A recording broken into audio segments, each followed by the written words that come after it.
भारतामध्ये सर्वात स्वस्त पेट्रोल कुठे मिळते? A. Delhi, B. Mumbai, C. Port Blair, D. Kolkata.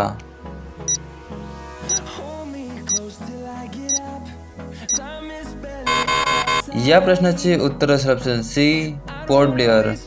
मित्रांनो, पोर्ट ब्लेअर हे अंदमान निकोबारची राजधानी आहे.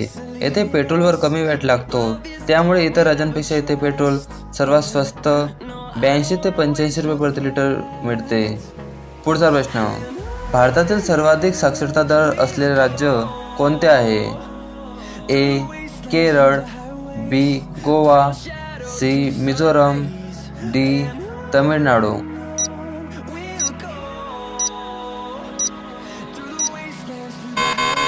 या प्रश्नाचे उत्तर असेल ऑप्शन सी. मिझोरम. मिझोरम हे भारतातील पहिले पूर्ण साक्षर राज्य बनले आहे.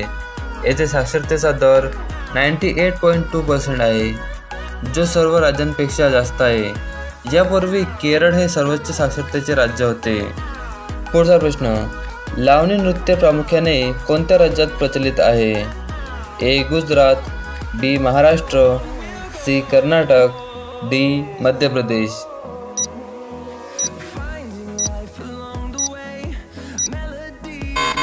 या प्रश्नाचे उत्तर असेल ऑप्शन बी. महाराष्ट्र.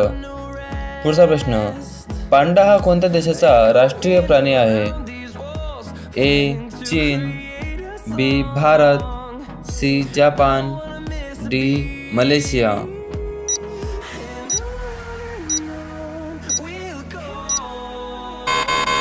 या प्रश्नाचे उत्तर असेल ऑप्शन ए. चीन. पुढचा प्रश्न, रावणाची पूजा कोणत्या देशात केली जाते?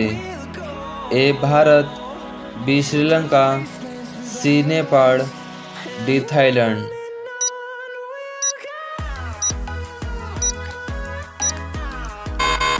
या प्रश्नाचे उत्तर असेल ऑप्शन बी. श्रीलंका. मित्रांनो, श्रीलंकेमध्ये रावणाला एक शूरवीर राजा मानलं जातं आणि त्यांची पूजा केली जाते. पुढचा प्रश्न, पानिपतची पहिली लढाई कधी झाली? ए. 1526, बी. 1556, सी. 1761, डी. 1857.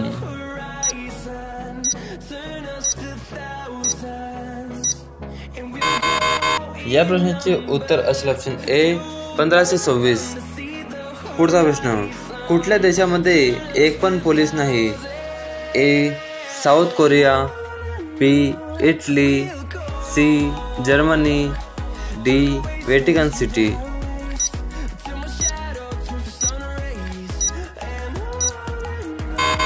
या प्रश्नाचे उत्तर असेल ऑप्शन डी. Vatican city. पुढचा प्रश्न, कोणार्क सूर्य मंदिर कोणत्या राज्यात आहे? ए. केरळमध्ये, बी. ओडिशामध्ये, सी. तामिळनाडूमध्ये, डी. राजस्थानमध्ये.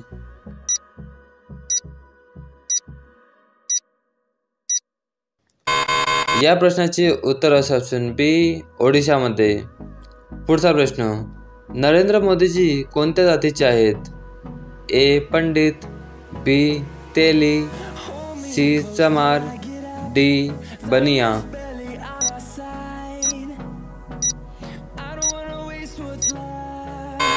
या प्रश्नाचे उत्तर असेल ऑप्शन बी. तेली. पुढचा प्रश्न, महाराष्ट्राची राजधानी कोणती आहे?